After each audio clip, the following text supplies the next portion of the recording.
Well, welcome to our show today. We have State Senator Shane Jett with us here today. He's going to be talking about Oklahoma's Freedom Caucus, some of what it does and things like that. His lovely daughter is here. Please introduce your daughter here, Shane. My daughter, Esther. Esther is an intern for the Freedom Caucus. She provides all the media support. So when you see our nice logos and captions and bill references pop up, she's the one that's doing that. And she's also very involved in Teen Pack USA leadership for homeschool, Christian school, and Christian-based public school students who want to learn about how to be engaged in government from a Christian perspective. And Esther was elected governor of Teen Pack 2 weeks ago. So she is the congratulations, the reigning governor of the 20 state. 20 years ago, I was a guest director of Teen Pack. Really? Yeah, it really was. That's amazing. Very good. So, well, listen, we're gonna go ahead and jump into this, and I'm going to say this, and Bob is over here on my far left as I turn my back to you. And Aya is not able to be with us. She lost her mother, so she won't be here today. And one of the other things that I want to mention is we have you here today to talk about this fairly new organization called Oklahoma's Freedom Caucus. And I believe you're like the legislative chairman. I think former Senator Nathan Dahm might be the president or something. Tell us what all that what that is, and Sure. some of what you do, and how popular you are with the establishment and such as that. Yeah, I'm popular with the grassroots, not so much with the establishment. And that's the way I plan to keep it. Listen, folks, I saw his bio. It's so long that if I took the time to do that, the whole program would be filled with that. So you just tell us a couple things about yourself that you think it's important for us to know, and then jump into Sure. So I'm from Shawnee, Oklahoma, state senator. Served in the United States Navy as an intel officer. I think those skill sets sometimes come in very handy whenever I'm doing opposition research. And served 6 years in the Senate, 6 years in the House of Representatives, and then 3.5 years in the first Trump administration as a presidential appointee to the U.S. Treasury. So Freedom Caucus actually started in the United States Congress as the House Freedom Caucus, where there was so much effort to sway people, and they would end up voting for things that wasn't what they ran on. And so they wanted a caucus that was principle focused, that was principle over politics and policy over personality. Right. And so it was so successful. Even Donald Trump on multiple occasions has said, "Freedom Caucus are my people, leave them alone." Trump has come to our defense on the national level. It was so successful, Charlie, that they decided to try to create that model for the state legislatures, because a lot of your state legislators are feeders for the U.S. Congress. And so the idea was to start out at the beginning of someone's career, and then apply those same principles, because whatever swamp you see in Washington, D.C., that exact same swamp is in Oklahoma City, is in Topeka, Kansas. And so the idea was to take those principles and that training and that intel and then project it into the state legislature. So we have currently about 13, I think we were number 12. Freedom Caucus usually starts out by holding accountable the swamp and the establishment to the conservative principles that everyone supposedly ran on, and probably did run on, but it's so easy for the lobbyists to begin pulling you in, and then they pit your interest to get a bill heard against your principles, and you have to make those decisions. And so Freedom Caucus is there to provide that input on the front end. This is aligned with your conservative principles. These are the principles you ran on. This is what the Constitution says. So any good John Birch Society member would resonate with what we're pushing in the legislature, all your conservative organizations. So that's basically what it is. And they've met with significant success. Yes. And in fact, you know what you call Freedom Caucus in Wyoming? I don't know that. I do. leadership. Leadership. They took over. And so that is our vision for Oklahoma. Yeah. So Nathan Dahm is the one that came up with the idea, presented it to those core conservatives who were being beat up and beat up and beat up Sure. individually by leadership because we had the audacity to stand for our principles and conservative values. And so we all went together in 2024 up to Maryland. We had a conference. A number of individuals who had good conservative scores, like with the John Birch Society, Freedom Index, or the Oklahoma Constitution newspaper conservative scorecard. Right. If you're not an 85 or above, you're not going to be recruited. You can't, like men identify as a woman and suddenly Right. you're a woman. You can't identify as Freedom Caucus. Yeah. There's actually a vetting process. Yeah, So it's okay. not just a I'm glad brand to name. hear that. I did not know that. Absolutely. Yeah. And you can be removed from Freedom Caucus Okay. whenever you start jettisoning the values or exchanging your principles in exchange for power, influence, or access to the Now, establishment. in Washington, it appears to me that the Freedom Caucus members are heavily in the U.S. House. Yes. Here, it's heavily in the state Senate. And Yes. I've been telling people, we have the most conservative state Senate we've ever had. And I think partly that's because a few years ago, we had a purge of conservatives out of the House. That's right. By a fellow Republican. Republican in names only. Yes, that raised a lot of money. That's correct. From And trial lawyers and liberals. That's right. Challenged 12 or 13 of the most conservative House members and took them all out but one. That's right. So the House used to be more conservative than the Senate. It's the other way around right now. That's correct. And I'll tell you what, depending on the outcome of these elections here, now you're termed out. This is your That is correct. last time here. But depending upon the outcome of the elections, should Senator David Bullard become the next president pro tem, Katie bar the door, I think we're going to have a block in the legislature against the swamp that tries to control the legislature. How far off am I? You are correct. The more conservatives we get elected that have, and it's not just enough to believe in the core principles, Charlie. You have to have the courage to stand up for them, and that's what winnows out the wheat from the chaff. And so what the Freedom Caucus do, we meet regularly, we go over the bills, we analyze the bills prior, we compare them to the conservative principles we ran on against the Constitution. Does it grow government? Does it shrink government? Does it expand liberty? Does it reduce? All those applications. And then we come up with recommendations on votes based on the principles. So if you know what core conservative principles are, and you didn't just slap conservative on your flyer, then you know how we're going to vote. Yeah. It's very straightforward. And then what we do is we band together and protect each other, and we provide that intel on the front end, so you're not blindsided by a scorecard after session's already over. Yeah. We provide that intel on the front end Yeah. so that you have the conservative principles in front of you, you have the talking points, all of that is provided on the front end. Well, at the risk of disappointing your daughter here, I'm going to share something. Back when you were in the House, you won our Rhino of the Year award. Yes, once. I did. You were probably nominated for it every single year.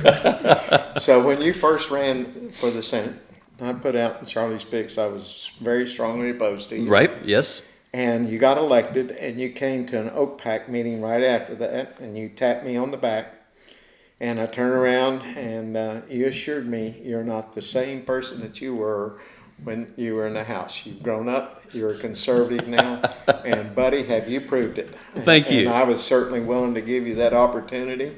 You have more than proved that. And I think you told me one time maybe why you were a little more liberal than we were happy, and it could have had something to do with when you were in naval intelligence, but I won't go any further than that.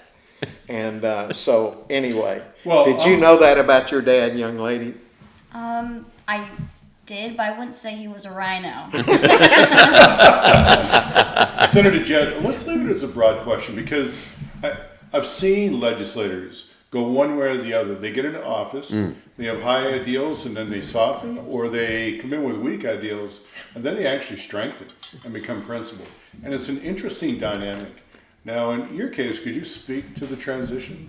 What would you say about it? So I was a 1980s Ronald Reagan Republican. Loved Ronald Reagan, hated communism, and worked on campaigns as a 16-year-old, same age as my daughter now, in South Pottawatomie County, where the joke was they sprayed for Republicans That's right. in South Pottawatomie County. That's right. And so I was elected by conservative Blue Dog Democrats. And so partisan issues wasn't as much as an issue back then. And even when I was elected, a good portion of the Democratic caucus were pro-life. So it's a completely different time. So it's hard to stand out as a conservative whenever some of the Democrats are even, pro-life, pro-gun, and all those things. And so, when we came in, Todd Hyatt was a dairy farmer from Kellyville. He was conservative. He was going against kind of the more country club conservatives from Nichols Hills, and we got behind Todd Hyatt, and so. We had to manage, and I was part of leadership back then, but I would say probably, Charlie, the most important thing of the development was 10 years being out of the legislature and pivoting and reflecting on my time there, and I was supporting the conservative Republican leadership against the Democrats in the Senate and against Brad Henry, my predecessor 3 times removed, a Democrat, a relatively conservative Democrat from Shawnee.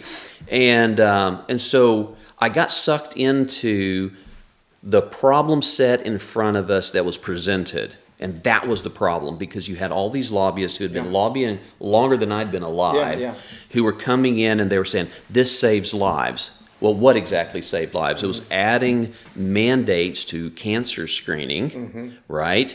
And it potentially could save lives, but they skipped past the part that they should be out there marketing in the private sector instead of coming to the legislature and getting us to mandate it so they didn't have to spend a dime on marketing and they could raise their prices. Those types of things escaped me as a 20-something-year-old, and then in my early 30s. And so I realized for that 10 years of reflection, all the tricks that had been played on me by the lobbyist in that 6-year period, where they would go, hey, we need to do an interim study on this. Let's bring all the stakeholders in. And then when I did this, I brought all the stakeholders in. We had the discussion. I concluded my legislation needed to go forward. And it was those same lobbyists that were blocking me that following year. And I discovered they weren't interested in bringing stakeholders in. They were interested in wasting my time. Oh, wasting your time. They wanted to keep me from running the legislation that I wanted to run by sidelining me into an interim study where they pretended to be my friend. And then once I concluded I should have run the legislation to begin with, they're the ones that were lobbying against the bill. So those types of things. And then realizing it saves lives if you go out and market, and what also saves lives is being able to afford insurance. And we have a senator right now who has run a healthcare cancer screening mandate, I think every single year she's been in the legislature, and has probably done more over the last decade to raise individual healthcare insurance for average Oklahomans than any other one individual. And the debates on the Senate floor is, it saves lives. Yeah, okay, now that's good to pause on for a moment, because as I read bills over the years, I find this common boiler template language, and it gets put in there. How does it go? It's for the health, safety, and peace. All right, those 3 words are commonly put in to justify a bill. Sometimes just to justify an emergency clause, right? Right. But health, safety, and peace are commonly in there. And yet they do drive up costs. Yes. I've observed that too, because of over-regulation, That's right. over-dependence on government.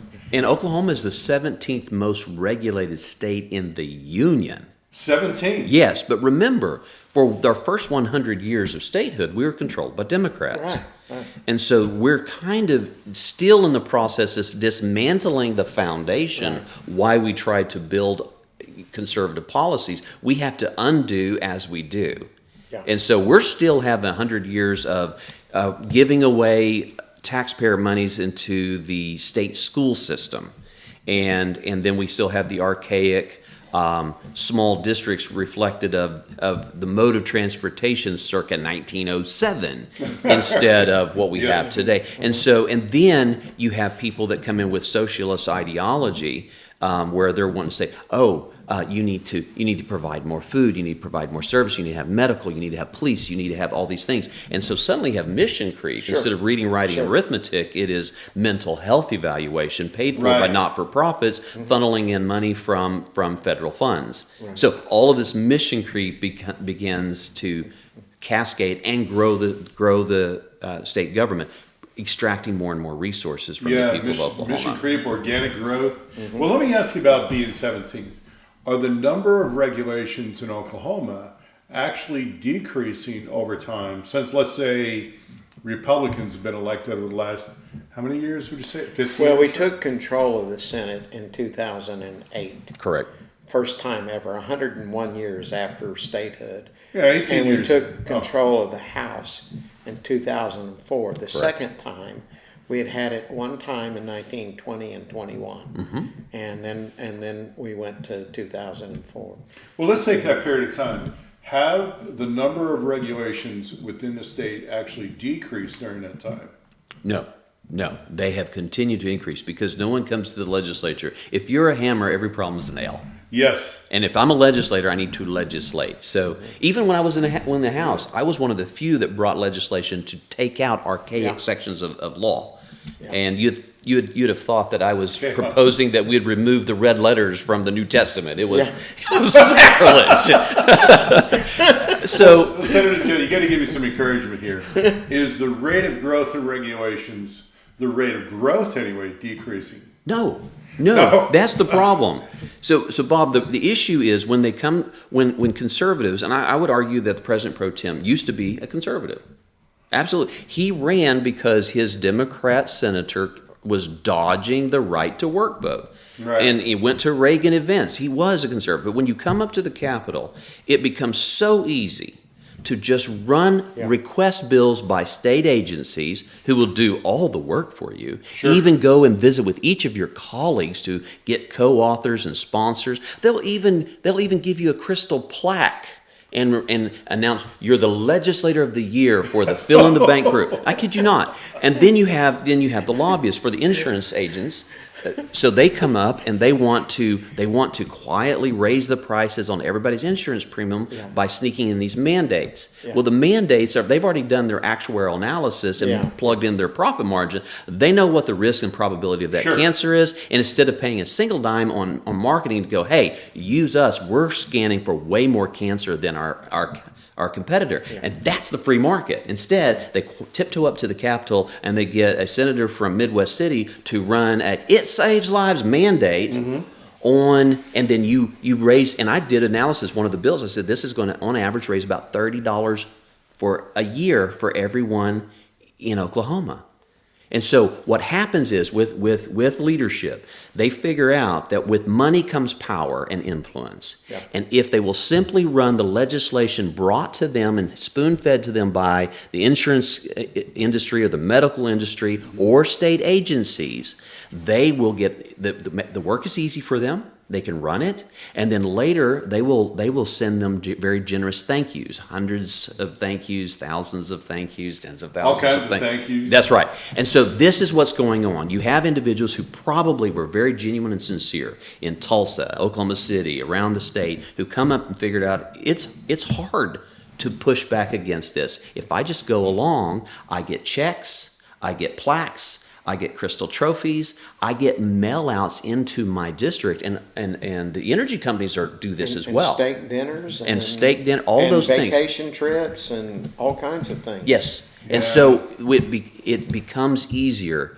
to represent lobbyists and state agencies than the constituents who elect them. Mm-hmm. And then those state agencies and lobbyists will provide the funds and sometimes direct mail into their district, telling their constituents what a wonderful job their legislators doing for them. What a job they're doing, right? Great for our profit That's right. margins. Yeah. So this combination of socialism and crony capitalism inevitably working together is what it looks like. That's correct. How do we stop this? How do we push back on this successfully?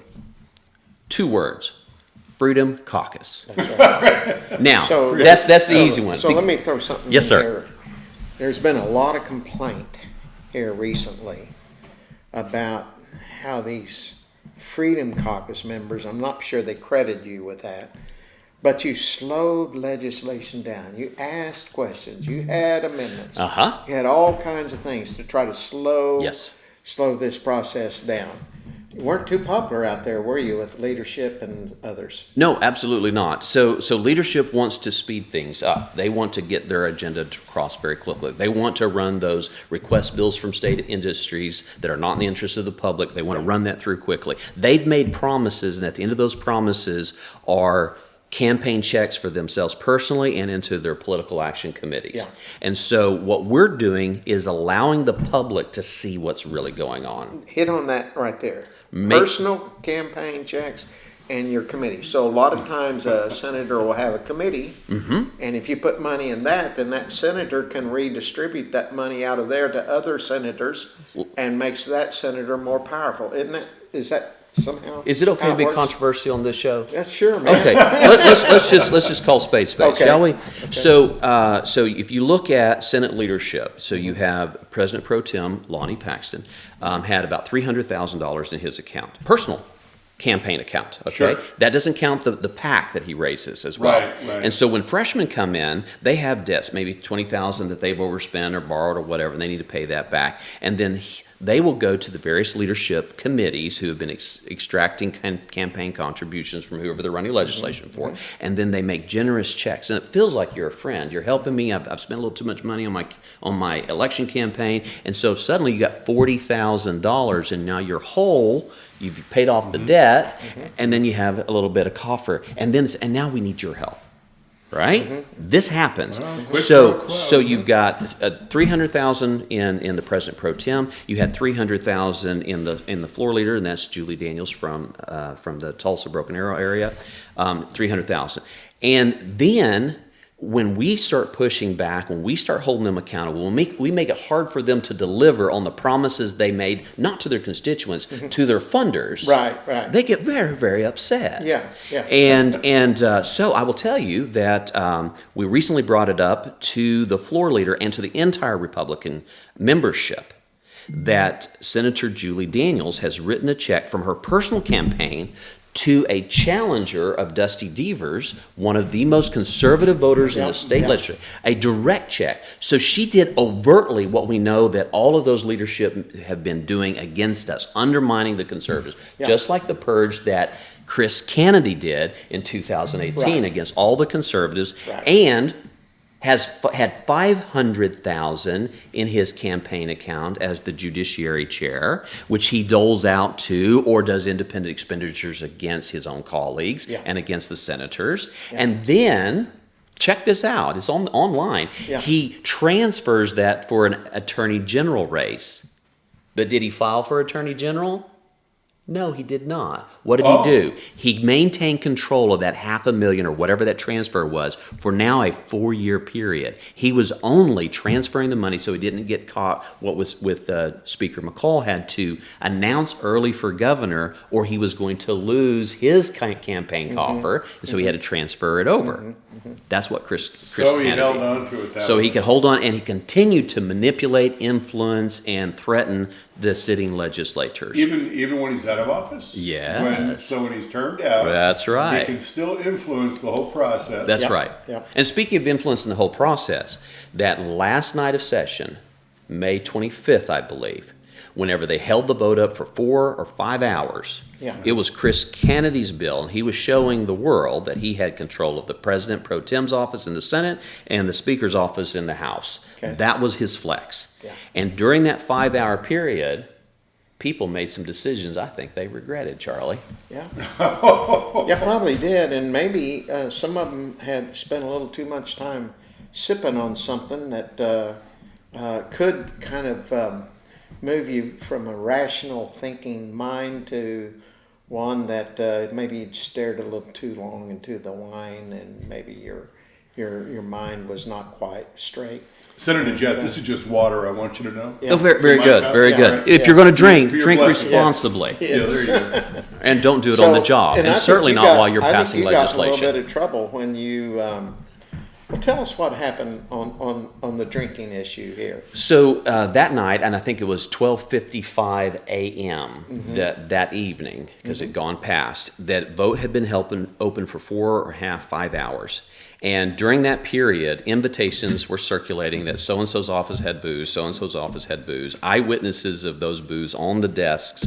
And then as we began to trickle in and out, people were cutting deals with leadership. They were trying to fly in Senator Adam Pugh, who was in D.C. that night instead of in the Senate where he needed to be. Yeah. And they were trying to fly him in to get him to break the vote. Meanwhile, you had members being that were red, that were being negotiated to go green, and there were rumors in the media about deals being cut that night.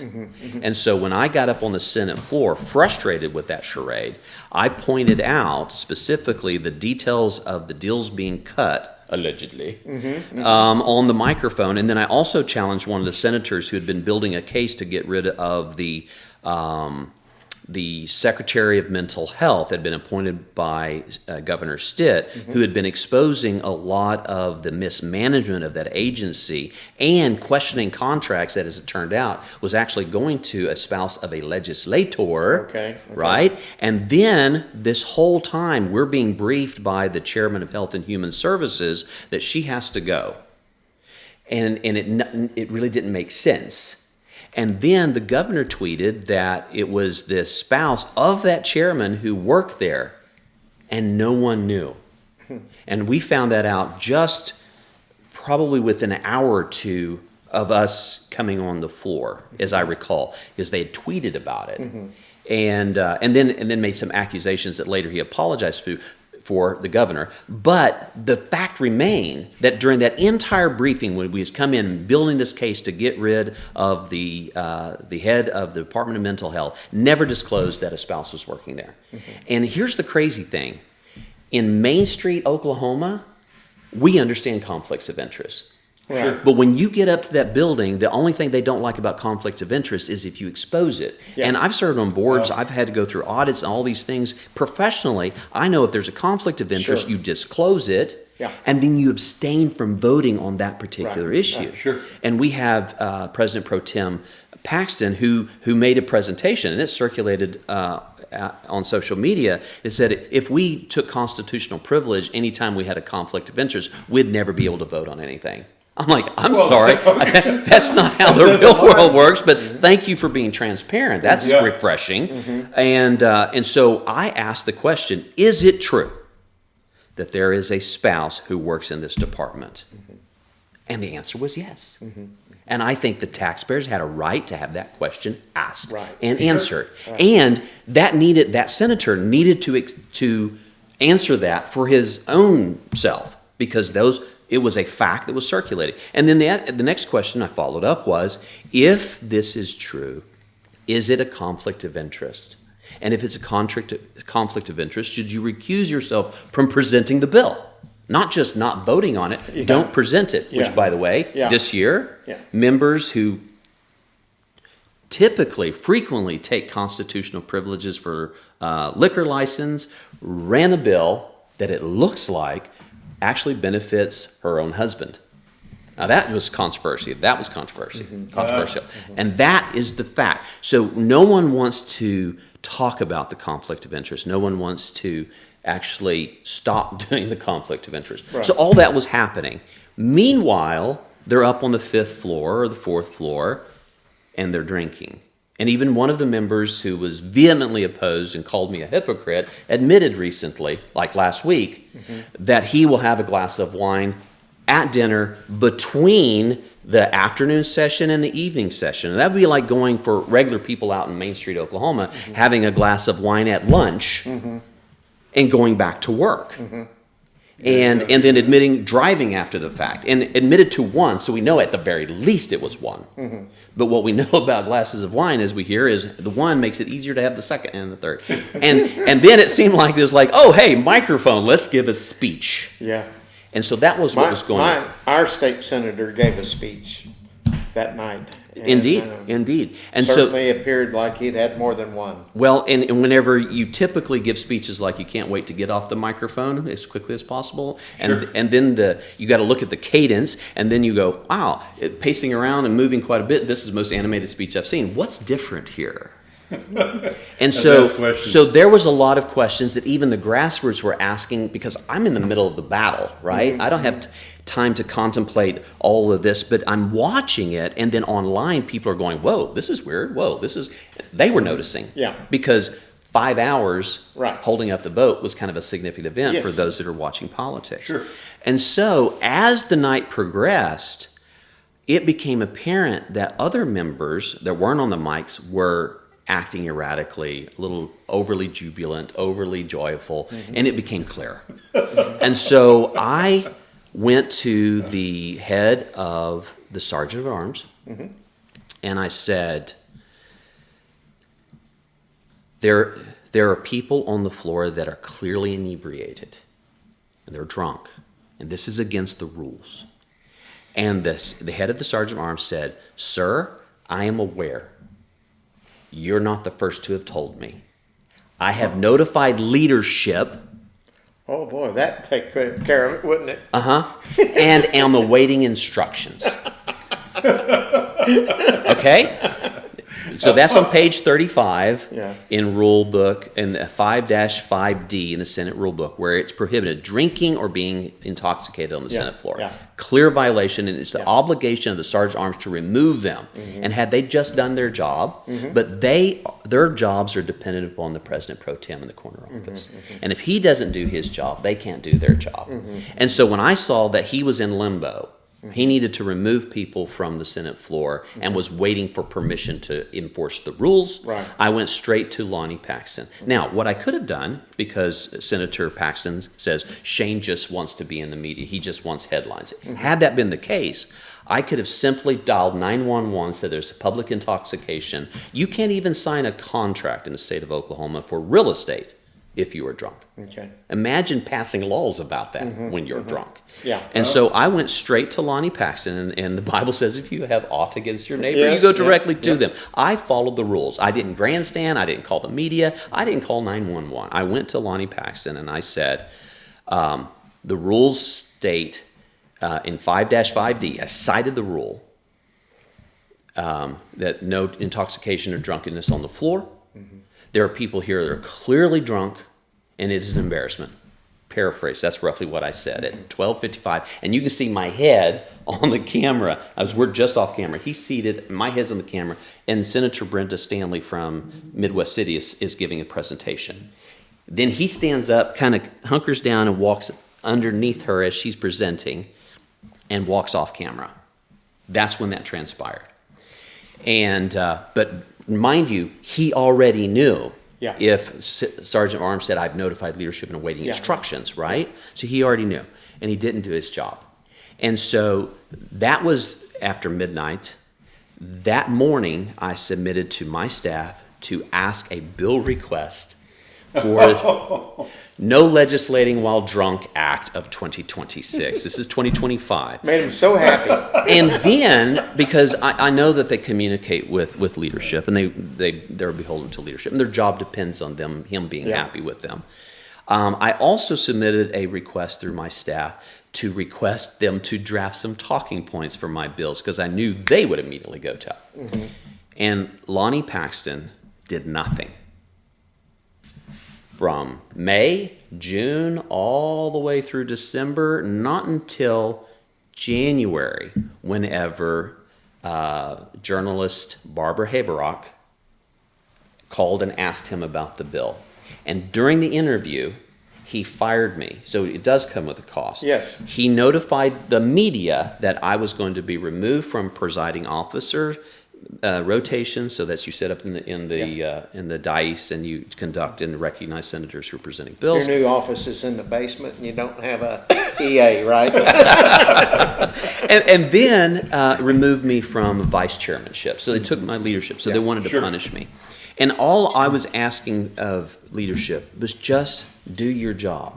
It is embarrassing to, one, break the laws, but also the Oklahoma Constitution cites public intoxication as grounds for impeachment. So they were in violation of their oath. And leadership is violation of fulfilling the rules and holding them accountable. Here's the problem.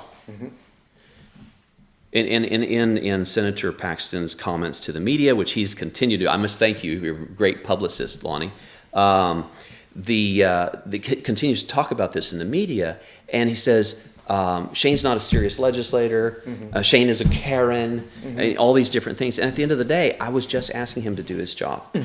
Karen, huh? Yeah, a Karen. So I knew the message was penetrated because my dad, who runs cattle and cuts hay and fixes fences down South Pottawatomie County, where they used to spray for Republicans. Yeah, that's right.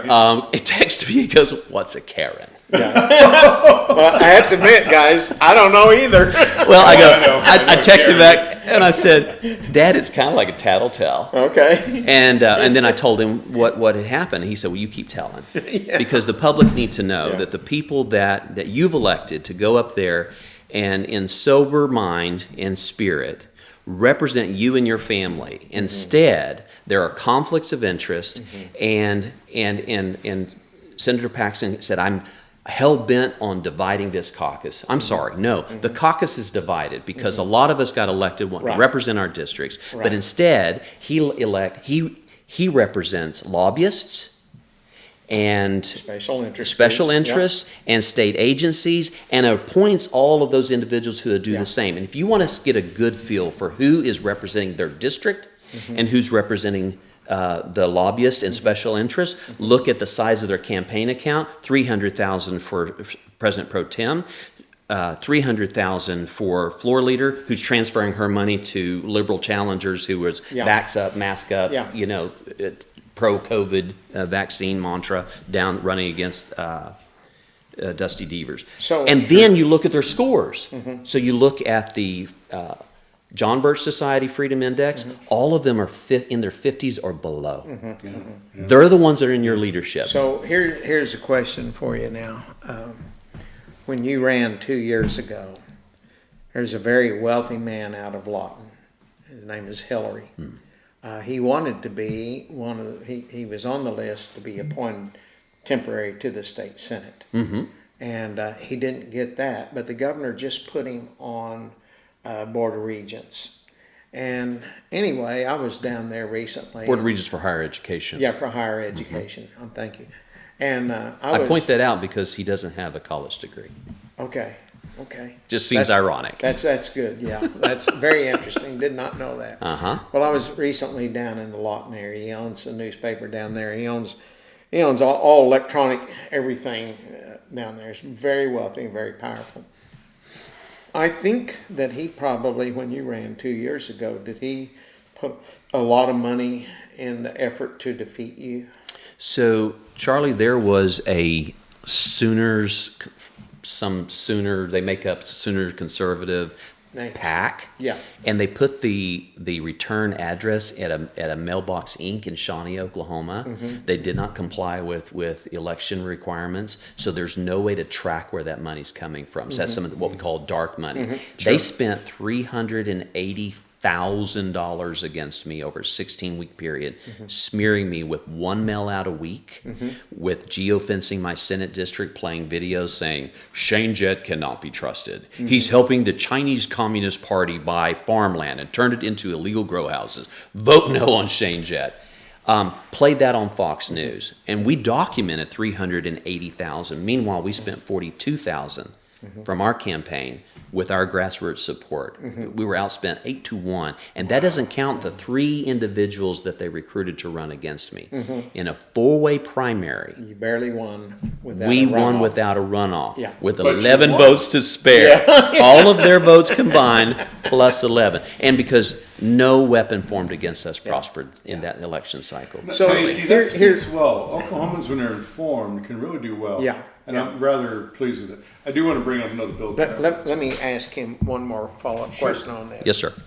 It appears to me that when Lonnie Paxton wants to get someone in office or keep someone from getting in office or to get someone out of office, I sometimes wonder if he goes to this Hillary group and do they become the funding for what he wants to have happen? Without a doubt. So what they did to me in 2024, they're currently doing to Senator Dusty Devers down in Lawton, sending smear campaign mailers, twisting the truth, lying about him. They're trying to do the same thing to him that they did to me. It's not You going to mean succeed. they'll lie? They will lie, Charlie. Not only will they pervert their mission and not represent their constituents, they'll also lie about it. Yes. When I was running for re-election as a county commissioner, I had 3 dark money pieces hit me. And the first one informed the people that I was a rhino, a hypocrite, and a liberal. And to prove it, they had a picture of me between my 2 best buddies. On my left was Barack Obama, and on my right was Joe Biden. and so, That's when you lost my vote, Charlie, right? so do they lie? Yeah. They lie. Oh, they put me in a Chinese communist military uniform. Oh, Yeah, and they use AI to have me march across Fox News ad carrying a Chinese communist flag. It was amazing. But here's the thing. What we're seeing is even Greg McCourtney was trounced by a veteran, freshman, small business owner down in Ada. Yeah. Because whenever your people figure out, to your point, if they're informed, they make good decisions, Yes. right?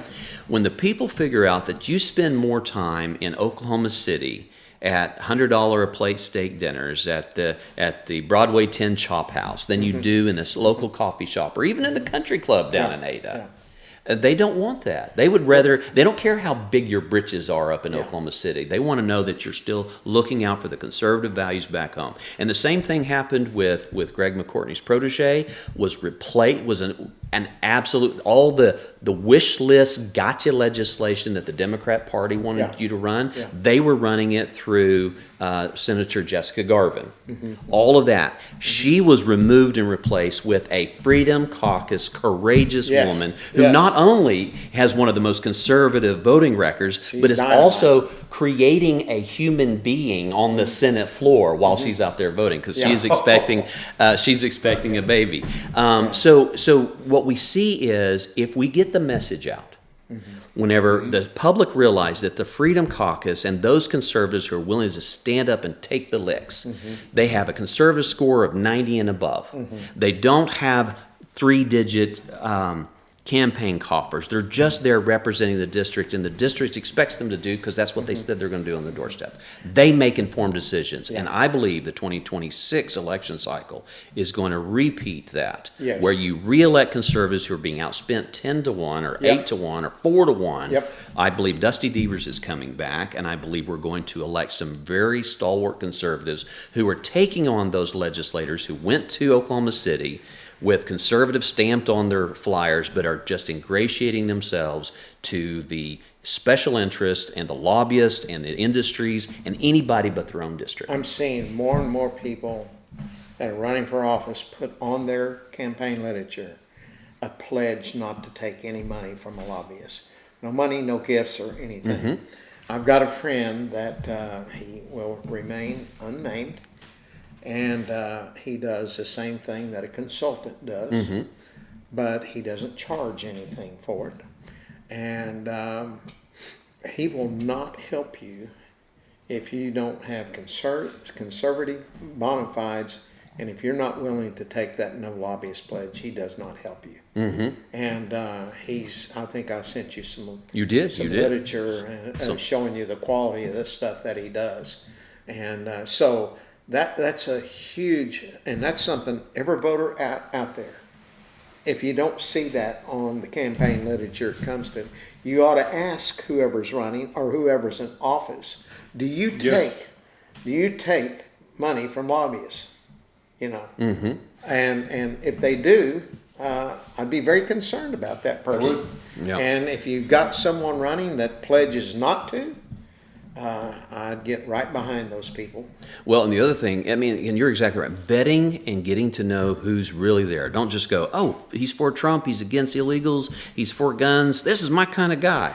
Anybody can write that. And everybody does write that. Everyone does. Yeah. Why? Yeah. Because they wake up and they go, I want to be at the table of power. I want to be cutting those deals. I want to be important. How do I do that? Well, first you got to register Republican. Okay.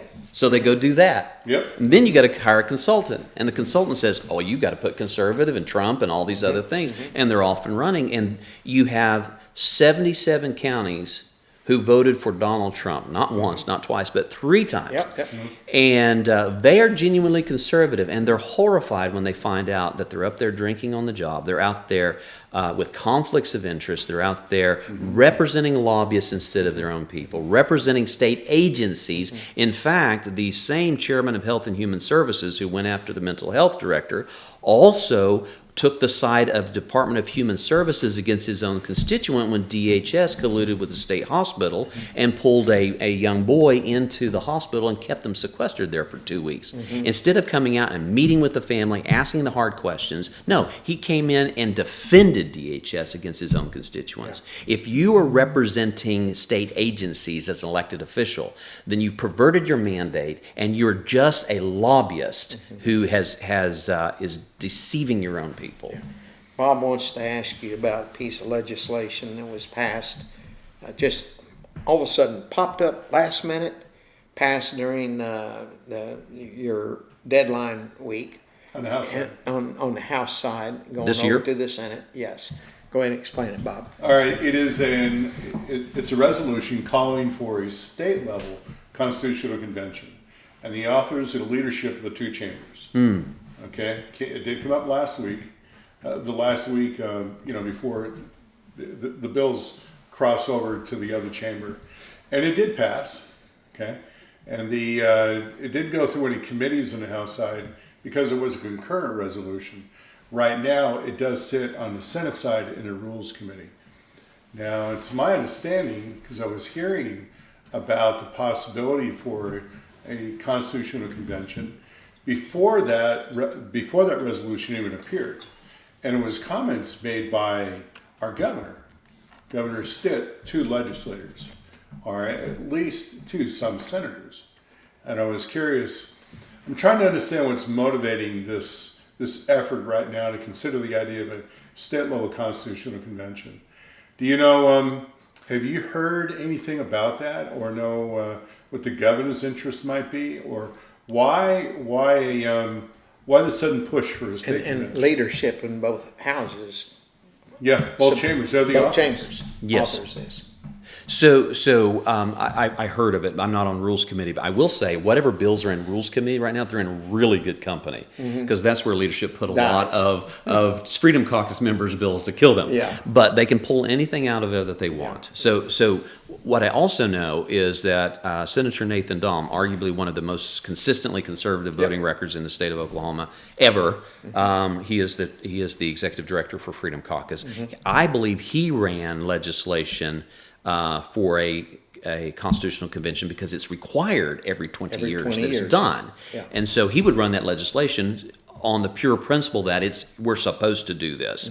Anytime that you have the current slate of leadership, especially in the Senate, behind something, my red flags go up immediately because they're the lowest scored conservatives. So I want to know, why are you doing this? I know they're not doing it because it's the right thing to do. Do you know why? You see, Senator Lisa Standridge, she has a resolution calling for a state level convention, and she does the whole delegate apportionment. She tries to have some reason about how she divides it out.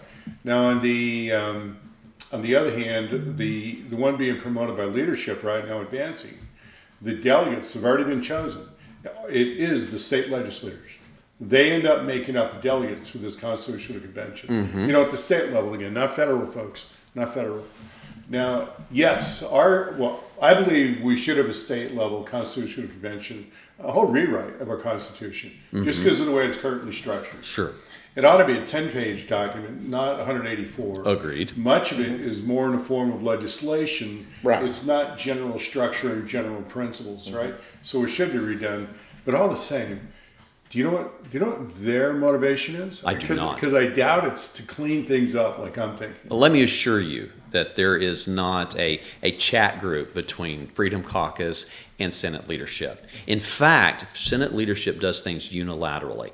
Whenever they ran out the bill for education, where they're going to try to extract money from the teachers' retirement so they could give that money to the teachers, we found out, and not just the Freedom Caucus, the rest of the Republican caucus found out after the press conference. Oh. So they're not leading, they're unilaterally doing whatever they want. Here's something else to be very concerned about, is when we were, last year we were at the White House and getting White House briefings with the state legislature. They proposed during that, not the White House, a guest speaker from Oklahoma proposed that they move the filing for office to December instead of April. Yes. And the only reason why the only group that would be interested in that are incumbents who want to trick their constituents while they're busy recovering from Thanksgiving and now rolling into Christmas, like, oh, sorry, you missed the deadline. I'm going to be elected without opposition. That is insidious, offensive sneak attack against the sovereignty of we the people here in Oklahoma by incumbents who do not want to be held accountable while they're voting and doing God knows what else whenever their constituents go, you know what, I deserve better than that. My family deserves better than that. I'm going to run against this shill. And like, oh, sorry, you would have to have filed back in December. Try again in 4 years. Yeah, That's what they're doing. One of the problems with term limits is there's not a lot of institutional knowledge when everyone's being termed out every 12 years. And so probably one of the things that maybe I can offer to the state is my longtime activism, 40 years or whatever it's been, is some of that institutional knowledge that I have. And there was, when Henry Bellman was governor the second time. Now, he was the first Republican governor elected in Oklahoma. He served one term, went to the U.S. Senate for 2 terms. Then he comes back and he runs for governor again. When he runs for governor again, by the way, he's by far the most liberal Republican governor we've ever had. When he runs that second time, we have one of these committees to redo our Constitution. And his chief of staff was Andrew Tevington. And Andrew Tevington was also the chairman of this committee. Do you know who Andrew Tevington was? Mm-hmm. Well, at the same time, he was the president of the ACLU. I call that the Anti-Christian Liberties Union. I do too. American Communist Liberties Union, whatever you want to call it. So Andrew Tevington was the chairman of that. Wow. And so there were about 30 on that. And one day, and I'm fairly new into activism back then, but they were busy writing that, and there were many people that were either homeschoolers or had private schools, are very concerned about changing the Constitution that guarantees us the right to homeschool or have a private school. Mm-hmm. So we went down there. Dr. John Eidsmoe, have you ever heard of him? Mm-hmm. He's a brilliant constitutional scholar. He taught at ORU at that time. And John's a full bird adjutant, Air Force general, radio talk show host, a Lutheran minister, 100% recall memory. And anyway, he was kind of our spokesman there that day. And we were asking, to reconsider, because they'd already changed that part of our Constitution. And they said, well, we have made a rule that once we've done something, we won't go back. And John said, well, a lot of these people, there are about 40 of us, they've come from a long ways all over the state, and could they please introduce themselves? And so he started, so-and-so from Baptist schools, Catholic schools, Presbyterian, all the Methodist schools, all these homeschool. I was there as a representative of the South Logan County Homeschool Association. We had one up in Guthrie, one South County. And after everybody introduced ourselves, and they realized that this represented a lot of people, one person made a motion to reconsider and to go back and revisit that. Now, all Hades broke loose on that committee because they knew who Heinzmo was. They knew he was conservative, and they didn't want that to happen, but we did. We got that put back in. But shortly after that, the people were so angry of what had tried to be done. We started calling legislators and things like that, and that committee died. And so that's institutional knowledge that very few people. So who you have on this committee is very important. And I don't trust who they would put on this committee. Well, and the institutional knowledge doesn't go away. They just clean the slate of the one group that's supposed to represent we the people. The institutional knowledge is concentrated in the bureaucrats whose names you do not know, whose political motivation is real palpable and seeps into the legislative process, and all of those lobbyists who are representing state agencies or insurance industry or whatever industry that wants more, not less of your tax dollars. That's what's going on. Lobbyists don't have term limits? They do not. They don't? They do not. Nor do staffers.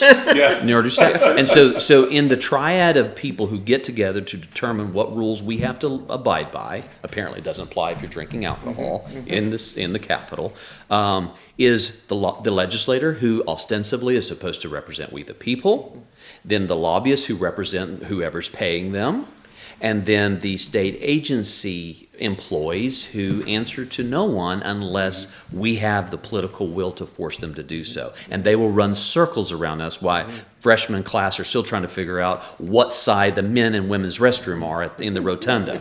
Right, I understand.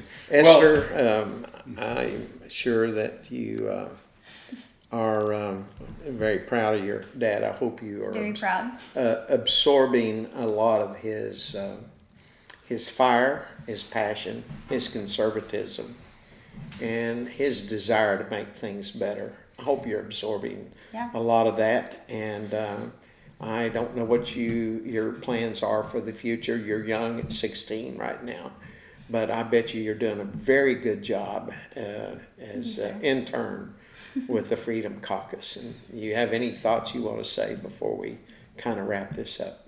Well, honestly, being able to be in this environment, listening to these extraordinary men is very encouraging and cool. I'm 16 years old, so part of my ministry is politics, and I like gathering information as much as I can so I can share it to other people who are my age who don't know what's going on. So I'm very encouraged by this. I love my dad, and I'm just happy to be here. Well, great. Good having you here. Bob, do you have anything you want to share with Shane or anything? Oh, just wanted to say thank you, Senator Jett and Esther, for being here. Yeah. It's an invaluable compliment to the podcast. Yeah. I hope everybody enjoyed the benefit of listening to what they have to say. Right. And after session's over, we'd like to have you back again. Sure. And I think we're going to do a program, of course, on Wednesday after the election. And maybe we could have you on that program and you could kind of give us a summary of some of the things that happened and what you hope for the future. You're termed out. This is your last time here. That doesn't mean you're... No, I tell people, I said, Oklahoma is mine. God put me here, and I care very much about the state and the direction it's going and for us to continue.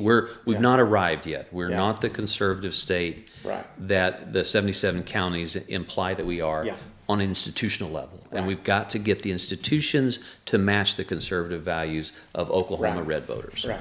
And the struggle is on, and that's why we're here. I can tell you the Oklahoman, I've seen 2 or 3 articles in the Oklahoman over the last year and a half, bemoaning how conservative this state is becoming. And is there any room for moderate in the legislature? They're in the corner offices as we speak.